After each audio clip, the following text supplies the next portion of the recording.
بسم اللہ الرحمن الرحیم۔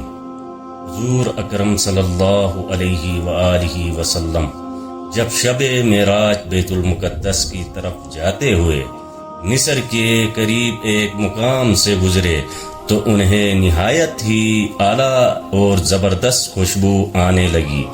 آپ صلی اللہ علیہ وآلہ وسلم نے حضرت جبریل علیہ السلام سے پوچھا کہ یہ خوشبو کیسی ہے؟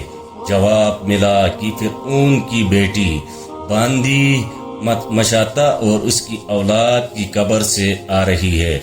پھر حضرت جبرائیل علیہ السلام نے اس کا قصہ بیان کیا کہ مشاطہ فرعون کی بیٹی کی خادمہ تھی اور وہ خفیہ طور پر اسلام لا چکی تھی۔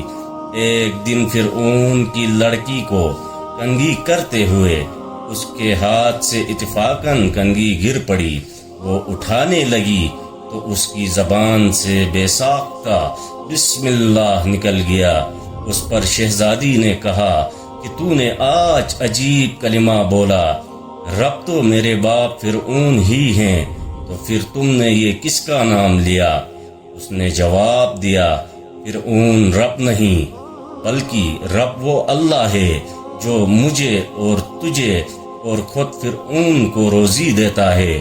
شہزادی نے کہا، اچھا تو میرے باپ کے سوا کسی اور کو اپنا رب مانتی ہے؟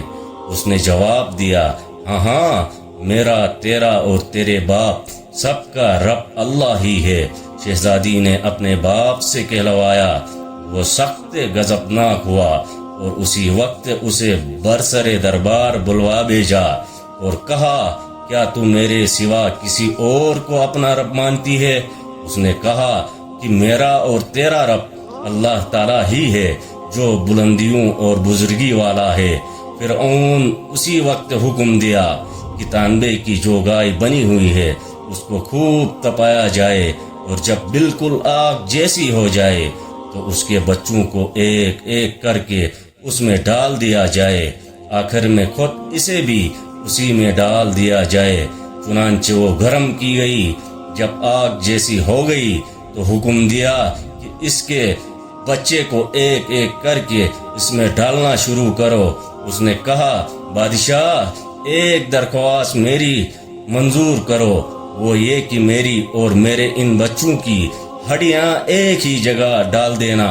اس نے کہا، اچھا تیرے کچھ حقوق ہمارے ذمہ ہیں اس لیے یہ منظور ہے۔ اس کی دونوں بچیاں اس کی آنکھوں کے سامنے اس میں ڈال دی گئی اور فوراً جل کر راکھ ہو گئے۔ پھر سب سے چھوٹے کی باری آئی جو ماں کی چھاتی سے لگا ہوا دودھ پی رہا تھا۔ پھر ان کے سپاہیوں نے اسے گھسیٹا تو اس نیک بندی کی آنکھوں تلے اندھیرا چھا گیا۔ اللہ تعالیٰ نے اس بچے کو اسی وقت زبان دے دی اور اس نے بآواز بلند کہا، اماں جان افسوس نہ کر، اماں جان ذرا بھی پس و پیش نہ کرو، حق پر جان دینا ہی سب سے بڑی نیکی ہے۔ چنانچہ انہیں صبر آ گیا، اس بچے کو بھی آگ میں ڈال دیا گیا اور آخر میں ان کی ماں کو بھی اسی آگ میں جلا کر مار دیا۔ یہ خوشبو کی مہکیں اسی کے جنتی محل سے آ رہی ہے۔ سبحان اللہ۔